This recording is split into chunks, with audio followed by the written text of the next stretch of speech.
Hare Krishna devotees, welcome to Shloka Day. Today's Shloka, Shloka number 32 of chapter 18. Adharmam dharmamiti ya Adharmam dharmam iti ya manyate tamasavrita manyate tamasavrita sarvarthan viparitamscha sarvarthan viparitamscha buddhissa parthatamasi. buddhissa parthatamasi. Word for word meaning, translation and purport by His Divine Grace, Srila A.C. Bhaktivedanta Swami Prabhupada, Srila Prabhupada ki Jai. Yeah. Adharmam, Adharmam, irreligion. irreligion. Dharmam, Dharmam, religion. religion. Iti, Iti, thus. thus. Ya, Ya, which. which. Manyate, Manyate, thinks. thinks. Tamasa, Tamasa, by illusion. by illusion. Avrita, Avrita, covered. covered. Sarva arthan, Sarva arthan, all things. all things. Viparitam, Viparitan, in the wrong direction. in the wrong direction. Cha, Cha, also. also. Buddhihi, Buddhihi, intelligence. intelligence. Sa, Sa, that. that. Partha, Partha, O son of Pritha. O son of Pritha. Tamasi, Tamasi, in the mode of ignorance. in the mode of ignorance. Translation, that understanding That understanding which considers irreligion to be religion which considers irreligion to be religion and religion to be irreligion and religion to be irreligion under the spell of illusion and darkness, under the spell of illusion and darkness, and strives always in the wrong direction. and strives always in the wrong direction, O Partha, O Partha, is in the mode of ignorance. is in the mode of ignorance. And so Prabhupada writes in the purport, intelligence in the mode of ignorance is always working the opposite of the way it should. It accepts religions which are not actually religions and rejects actual religion. Men in ignorance understand a great soul to be a common man and accept a common man as a great soul. They think truth to be untruth and accept untruth as truth. In all activities, they simply take the wrong path. Therefore, their intelligence is in the mode of ignorance. So, we do have people who are completely confused. So, everything that they do is opposite of what dharma indicates, right? So, that is the challenge that such type of intelligence or understanding faces because of the influence of tamogam. The tamasic intellect is without the illumination of sublime knowledge. Hence, it misconstrues adharma to be dharma. For example, a drunk is attached to the inebriation that drinking alcohol provides. Hence, his poor intellect, covered with the fog of darkness, cannot even perceive the sheer ruin that he brings onto himself, and he does not even mind selling his property to get his next bottle. In the tamasic intellect, the faculty of judgment and the ability for logical reasoning become lost. Prabhupada also used to use the example. I remember that, you have many doctors who smoke. Doctors know the impact of smoking. So why is it that they understand this, but still they're not able to control it, right? So what has happened to their intelligence? So on one side, they may be very intelligent and practicing medicine, but on the other hand, they are not able to follow the fact that certain things are addictive and not good for their body. So His Grace Charan Prabhu writes, sometimes people having tamasic buddhi need not be in a tamasic lifestyle. Sometimes people may be having a tamasic lifestyle of drinking, eating non-veg, but they may have some characteristic which may be in goodness. Like some people may have intellectual brilliance. Example, a researcher may be a chain smoker. How to understand this? One aspect of the person may be influenced by one mode. However, another aspect of the person may not be influenced by the same mode. So if a person doesn't want one mode to influence other aspect of the person, they can practice a spiritual life seriously so that they can come to goodness and then transcendence. So this is a clear example that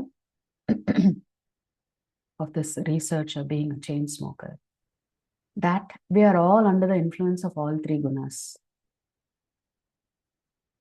So sometimes we are under the influence of Sattva gun, and sometimes under Rajagun, sometimes under Tamogun.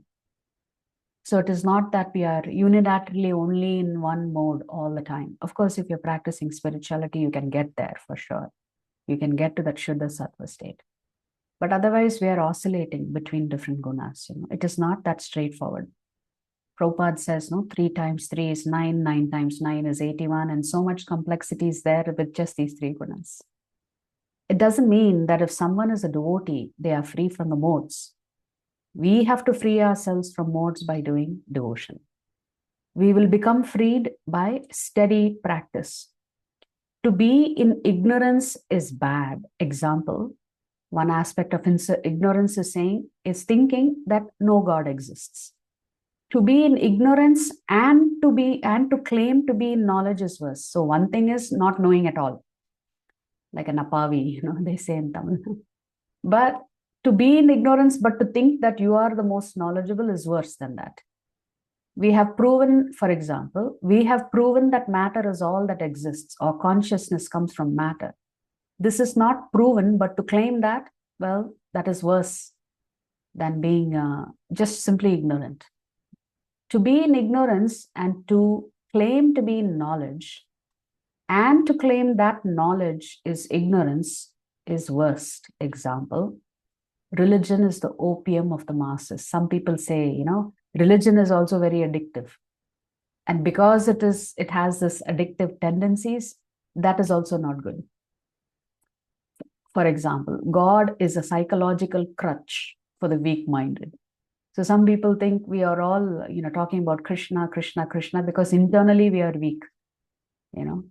Example, Vena, Ravana, the pious go to hell and sinful go to heaven, something like that. So build a staircase to heaven. In the Bhagavad Gita 18.32, Krishna states how the buddhi that is in tamas, the intelligence that is in ignorance, arrives at conclusions opposite to what is the reality. Sarvarthan viparitam sacha. Viparitama sacha. This is the kind of perverse logic that keeps us holding on to the things that hold us back. That, in one sense, is the very definition of attachments, especially unhealthy attachments. When our reasoning power gets so distorted that we start believing the lies that are told to us, be they in the world outside or the world inside, we end up making small things extremely important and making important things small. Words spoken by someone replay in our mind as if their opinion about us is going to define us for the rest of our life and alter our entire life's trajectory. It can if we let it, but otherwise it is just a vibration in space that doesn't even form an impression in our mind.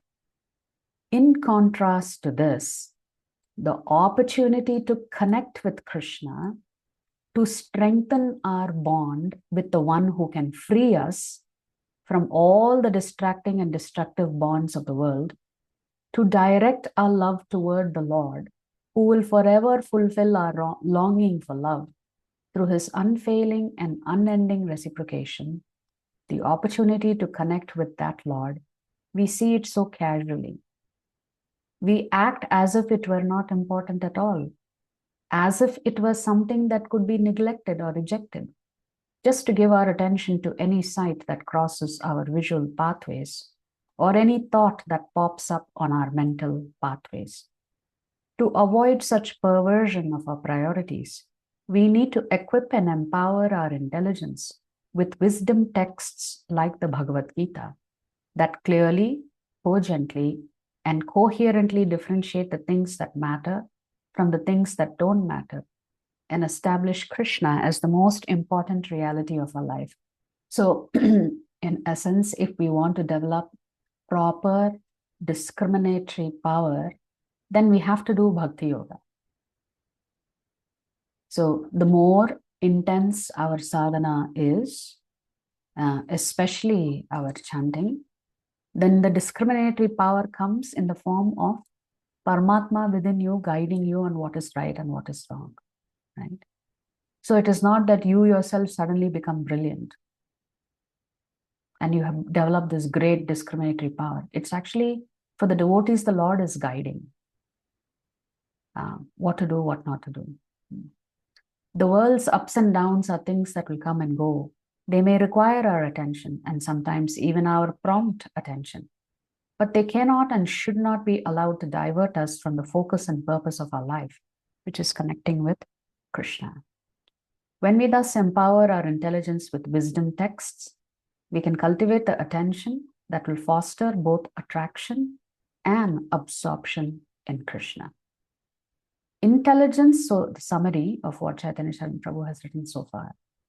Intelligence in ignorance perverts our priorities such that we start considering the unimportant as important and the important as unimportant. We need to treat comments that others may make about us like mere vibrations in space, and our connection with Krishna as the most valuable and transformational thing that we can have in our life. So yeah, many people may try to mislead you, even well-meaning people, because they are not steeped in the scriptures. They may say things to you that may hurt you. But we have to understand that our connection to Krishna is the most important thing. No matter what others may say, even if they reject you with words, if they reject you with actions, you please do not reject Krishna. Because till today, Krishna has not rejected us. He still supplied us with everything that we need for our life and much more. So yeah, externally, there may be other influences, not so positive, but we shouldn't allow that to influence our relationship with Krishna. Our relationship with Krishna should be pristine because we understand that He is the center of everything.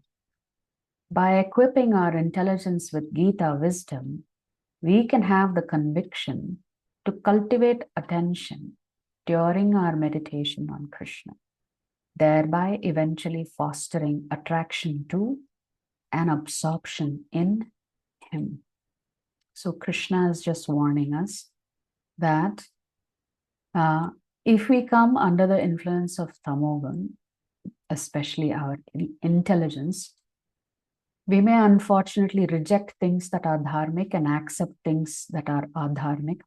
And we may get thoroughly confused between what is right and what is wrong. And when that happens, then definitely spiritually you're moving in the wrong direction. And therefore Krishna is saying, this is understanding in the mode of ignorance. So spiritually going away from Krishna is the result of intelligence influenced by Tamogun. If you like our videos, please subscribe to our channel and turn on the bell notification. If you'd like to join our classes every day, please check the details in the description section of this video. We look forward to serving you.